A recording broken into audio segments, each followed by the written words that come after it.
बाबा का आशीर्वाद SPM channel पर आपका स्वागत है। आप बहुत सुंदर सी आकृति देख रहे हो। बहुत प्रश्न आते हैं, जोत में फूल का बनना शुभ है या अशुभ है। अब कई स्थानों पर इसको जोत कह देते हैं, कोई दीपक कह देता है, कोई बाती कह देता है।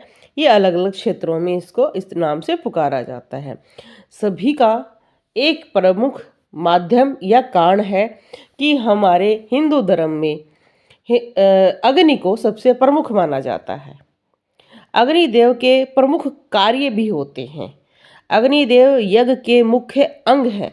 वेदों के मुताबिक यज्ञ के जरिए मनुष्य अपनी कोई भी इच्छा या जो देवताओं को पहुंचाना चाहता है, मंत्र या खाने पीने की वस्तु, इसका प्रयोग किया जाता है अग्निदेव का।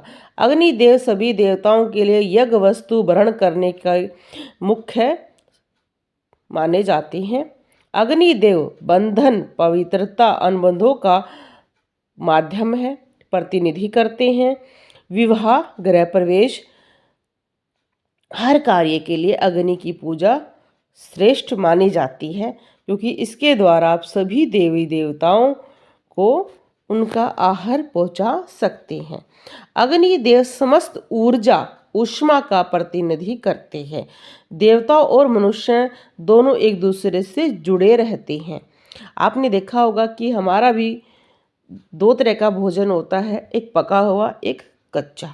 तो ज़्यादातर पका हुआ भोजन हम अग्नि के माध्यम से ही पकाते हैं। ऐसे ही देवता भी दो तरीके से भोजन को ग्रहण करते हैं, एक सुगंध से, एक अग्नि के माध्यम से। तो इसलिए हमारे जो धर्म में प्रमुख ज्ञानी व्यक्ति थे, उन्होंने अब यज्ञ को एक प्रमुख माना, हर चीज़ को प्रमुख माना। आगे काफ़ी चीज़ें ऐसी जुड़ती चली गई, तो इसलिए उन्होंने कहा कि सुबह शाम हमें जोत जगानी चाहिए। इससे अग्निदेव का हमारे घर में वास होता है और हम जिस देवता की पूजा करते हैं हम उनको बुला सकते हैं। अग्निदेव सर्व प्रकाश करने वाले हैं। अग्निदेव सभी पुरुषार्थ को प्रदान करने वाले हैं। अग्निदेव शुद्ध करते हैं और ऐसे संबंध स्थापित करते हैं हमारे देवों के माध्यम से कि देवताओं को भी नई ऊर्जा मिलती है और मनुष्य को भी मिलती है। जब भी कोई व्यक्ति मंत्र सिद्ध करना चाहता है तो उसके पास अगर अग्नि जल रही है तो वो बहुत जल्दी सिद्ध होता है। आप सभी जानते भी हैं कि अग्नि इतनी प्रमुख हिंदू धर्म में क्यों मानी जाती है, क्योंकि अग्नि के बिना हम कोई भी पवित्र कार्य पूर्ण नहीं समझते हैं। हम हर चीज़ को अग्नि से जोड़ कर रखते हैं। जैसे कि आप जानते हैं, अगर हमारे घर में कोई नया बच्चा पैदा हो जाता है तो हम अपने घर के द्वार पर या उस बच्चे के कमरे के सामने कुछ जलाकर रख देते हैं और वो मध्यम मध्यम अग्नि जलती रहती है। अग्नि का पहरा रहता है, क्योंकि सूतक तो लग गया है। सूतक लगने से हमारे घर में बाहरी नेगेटिविटी भी आ सकती है और तरह की नेगेटिविटी भी आ सकती है। हम उसको कैसे बचाते हैं?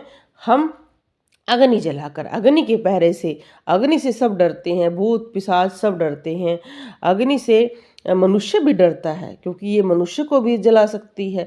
अग्नि हर किसी को जला सकती है, पर अग्नि परीक्षा में बहुत सारे लोग सफल भी रहे हैं, जैसे सीता माता और प्रहलाद। आप सभी जानते हैं कि अग्नि को बहुत प्रमुख माना जाता है और ये अग्नि एक कनेक्शन को जोड़ती है, एक माध्यम को जोड़ती है। जैसे आजकल हम टेलीफोन को एक माध्यम समझते हैं दूर बैठे आपस में जुड़ने को। अब यहाँ पर मैं आपको अग्निदेव के बारे में इतनी सारी क्यों बातें बता रही हूँ, वो इसलिए बता रही हूँ क्योंकि उनका सीधा संबंध हमारे दीपक की आकृति से है, फूल से है। क्योंकि हम जिस देवता को बुलाते हैं वो हमें अगर आशीर्वाद दे रहा है या हमारी कोई भी प्रार्थना उस तक पहुंच रही है तो दीपक में उसी तरह का फूल बन जाता है, आकृति बन जाती है। अगर आप इस चीज़ को कहोगे कि नहीं जी ये कार्बन है, ऐसे इकट्ठा हो जाता है, तो हमारे चैनल पर 2000 वीडियो हैं जिनमें अलग अलग आकृतियाँ, ये कह सकते हैं उस कार्बन ने भी ऐसा मैसेज देने के लिए आपको एक मैसेज देने के लिए आकार रूप धारण कर लिया है, एक रूप धारण कर लिया उसने। अगर ऐसा नहीं है तो आप बहुत सारी वीडियो, और ये नहीं, ये सारी वीडियो मेरी भी नहीं है, आप बहुत सारी वीडियो देखते हैं, बहुत दूर दूर तक वीडियो आती है, और आप देख भी सकते हैं कई वीडियो में कई लोग लिखते भी हैं कि ये मेरे घर की है, ये मेरे दीपक किया करती है।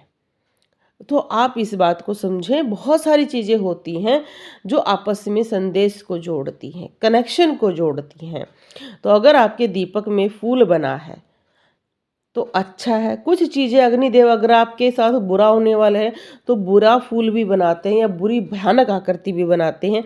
ऐसी भयानक आकृतियों की भी हमारे चैनल पर वीडियो है, आप ज़रूर देखें। और इस वीडियो में प्रश्न पूछें। बोलो जय श्री राम।